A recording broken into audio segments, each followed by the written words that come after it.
ॐ पिण्डज प्रवरारूढा चण्डोकोपास्त्रकैर्युताः प्रसादं तनुते मह्यं चंद्रघंटे विश्रुतः। देवी भागवतर वर्णना अनुजाई नवरात्र व्रतरे देवी नवरात्र व्रत मध्यरु तृतीय दिवस रे देवी चंद्रघंटांकर पूजा अर्चना करा जाए, उपासना करा जाए।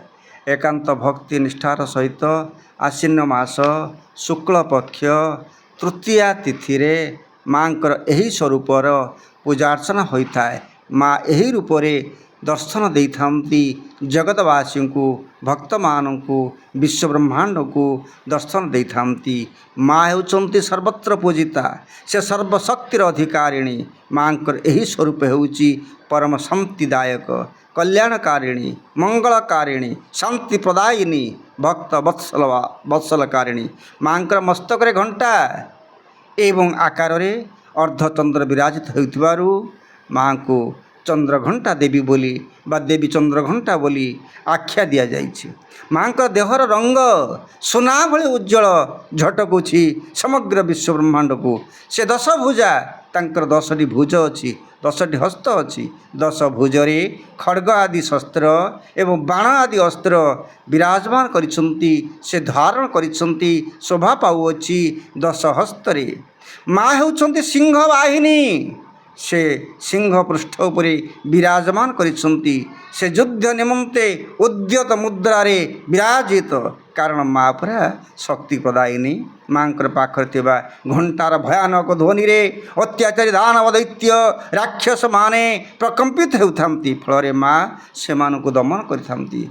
असत्य को दमन करिबा पाई, अधर्म को विनाश करिबा पाई, अनीति को विनाश करिबा पाई, दुष्ट को दमन करिबा पाई, संथ को पालन करिबा पाई, सत्य को विराजमान करिबा पाई, धर्म को विराजमान करिबा पाई, धर्म संस्थापन करिबा पाई, समग्र विश्व ब्रह्मांड शांति प्रकट करिबा पाई माँ चंद्रघंटा रूप रे विराजमान होइथांती। माँ जेतेबेले शांति रूप थांती से सब प्रदान कर दे पारिबे। जेतेबेले घंटा घंटा बजेई जेते निनाद रूप रे से जेते सिंह वाहिनी रे से माड़ी आसंती धराधाम को, धरा पृष्ठ को, भक्त को रक्षा करबा पाई, संत को रक्षा करबा पाई। सेतेबेले राक्षस माने विनाश हो जाती, दुष्ट माने विनाश हो जाती। माँ एई दिन दर्शन देइथांती विभिन्न रूपरे, अर्थात से माँ देइथांती जड़े माँ रूपरे, जन्मदात्री रूपरे, से देइथांती चंद्रघंटा रूपरे, से देइथांती शक्ति प्रदायिनी रूपरे, से देइथांती वात्सल्यमयी रूपरे, से देइथांती सनातनी रूपरे।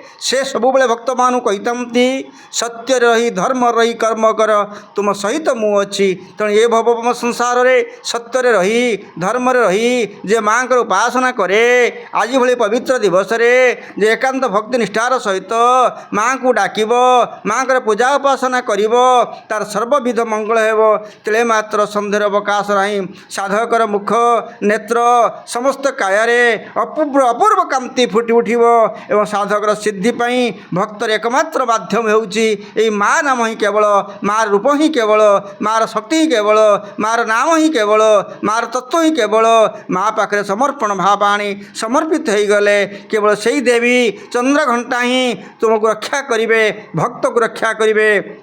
यही दिन पूजार्चना कले, माँ को उपासना कले सर्वविध मंगल होता है। यही दिन साधक माने एकांत भक्ति निष्ठार सहित सिद्धि प्राप्ति पाई माँ को जोग साधना करथंती एवं से माने कौन करती ना मणिपुर चक्र रे अवस्थान करी स्थित करी माँ को डाकी थांती, माँ को नाम को उच्चारण करिथांती। माँ होउछंती से श्रेष्ठ शक्ति प्रदायिनी, से भय निनादर दूरकारिणी, से सकल शक्ति प्रदायिनी ए भक्त को रक्षा करने माँ ए भव संसार रे तृतीय दिवस रे चंद्रघंटा रूप से आविर्भूत होता यही दिवस को जोगी ऋषि मुनि माने अपेक्षा करते केवे आसीब आसीन आसीन मास शुक्ल पक्ष तृतीया तिथि यही तिथि रे माँ से 10 रूपधारी 10 भुजधारी 10 हस्त बाहिनी जो अस्त्र शस्त्र धारण करथिबा माँ को पूजा अर्चना करेंगे तांको डाकिबे निजर मन कथा कहिबे निजर अंतर कथा कहिबे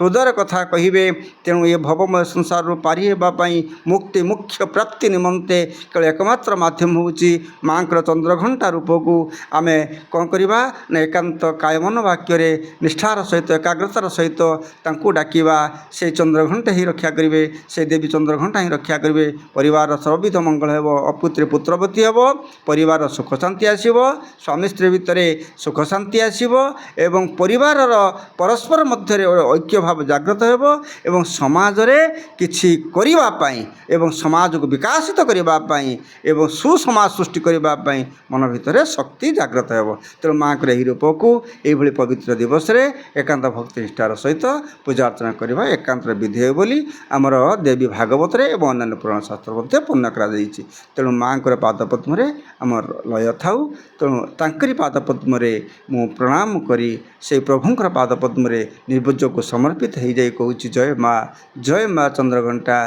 तुम्हें ही सकल कल्याणकारिणी तुम्हें ही मंगलमयी तुम्हें ही शक्ति प्रदायिनी जय माँ देवी चंद्रघंटा जय महादेव हर हर महादेव हर हर महादेव ओम नमः शिवाय ओम नमः शिवाय ओम नमः शिवाय।